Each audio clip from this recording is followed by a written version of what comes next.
किसने बनाया, ये सवाल उस वक्त भी वैलिड रहेगा।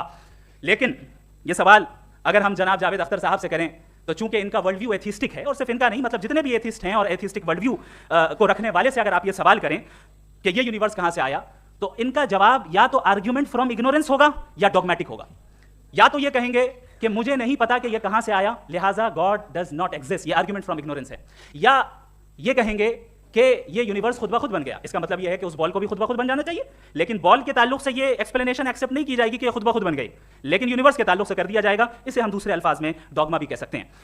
दूसरी चीज, हमारे जावेद अख्तर साहब जरूर गॉड ऑफ गैप्स की मिसाल भी जरूर देंगे, और मिसाल देंगे कि पहले जमाने में बिजलियां कड़कती थी तो लोगों ने किसी एक खुदा की तरफ, और बारिश होती थी तो दूसरे खुदा की तरफ मंसूब कर दिया, उनके पास दलील नहीं थी। ये हमारा वर्ल्ड व्यू है ही नहीं, ये हमारा वर्ल्ड व्यू है ही नहीं, क्योंकि नेचुरल फिनोमेना के प्रोसेस की इंटरप्रिटेशन को जान लेने से ये कहां से साबित हो गया कि गॉड एग्जिस्ट नहीं करता है। इस पर मैं इंशाल्लाह अभी आगे बात करूंगा। आप हजरात ये भी देखेंगे, और मैं ये एक्सपेक्ट करता हूं कि हमारे रिस्पेक्टेड जनाब जावेद अख्तर साहब जरूर इमोशनल आर्ग्यूमेंट्स भी देंगे, जो कि एक लॉजिकल फैलेसी है जब बात आती है ट्रुथ को डिसाइड करने में। क्यों?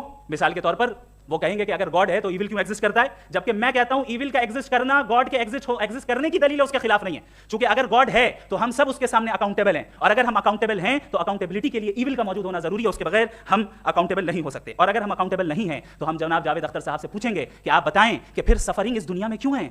अगर खुदा नहीं है तो सफरिंग क्यों है? और उन लोगों के जज्बे का क्या जिनके अंदर सफरिंग के बाद इंतकाम लेने का जज्बा पाया जाता है और वो इस दुनिया से ऐसे ही चले गए, क्या उनकी सारी तकलीफें बेकार चली जाएंगी? अब आ जाएं उसी एग्जांपल की तरफ कि बॉल, मुझसे अगर कोई पूछे इस बॉल को किसने बनाया और या इस एक्सपेंडेड बॉल को किसने बनाया, मैं कहूंगा कि चूंकि ये यूनिवर्स और इस यूनिवर्स की तमाम चीजें कॉन्टिंजेंट हैं। कॉन्टिंजेंट होने का मतलब ये होता है कि जो अपने एग्जिस्टेंस पे किसी के ऊपर डिपेंड करती हो, तो जाहिर है ये यूनिवर्स कॉन्टिंजेंट है। और अगर कोई चीज कॉन्टिंजेंट नहीं है तो मैं रिक्वेस्ट करूंगा कि मुझे दिखा दें कि कौन सी चीज यूनिवर्स में कॉन्टिंजेंट नहीं है, हम भी जरा गौर कर लें और हम भी देख लें। और जब कॉन्टिंजेंट चीजें मौजूद हैं तो फिलोसोफर्स की इस्तिलाह के मुताबिक, हम उस टर्मिनोलॉजी के मुताबिक, हम उस जगह तक पहुंचते हैं और उस हस्ती तक पहुंचते हैं जिसे नेसेसरी बीइंग कहा जाता है, कि ये वो नेसेसरी बीइंग है जिसका मौजूद ना होना नामुमकिन हो। क्योंकि अगर ये मौजूद ना हो तो सारी चीजें एग्जिस्टेंस में आएंगी ही नहीं, और ये सारी कॉन्टिंजेंट चीजें उसी के ऊपर डिपेंड करती हैं। अब अगर आप ये सवाल करते हैं कि फिर उस हस्ती को किसने बनाया, फिर उसका कॉज क्या है, फिर उसका कॉज क्या है, फिर उसका कॉज क्या है, और एंडलेसली चले जाएं, इसे हम कहते हैं इनफिनिट रिग्रेस ऑफ कॉजेस, जो कि लॉजिकल फैलेसी है। कॉन्सेप्चुअली इन्फिनिटी पॉसिबल है। मिसाल के तौर पे न्यूमेरिकल्स 1 2 3 गिनते चले जाएं, इन्फिनिट नंबर्स हैं। मैं कॉन्सेप्चुअली बात नहीं कर रहा,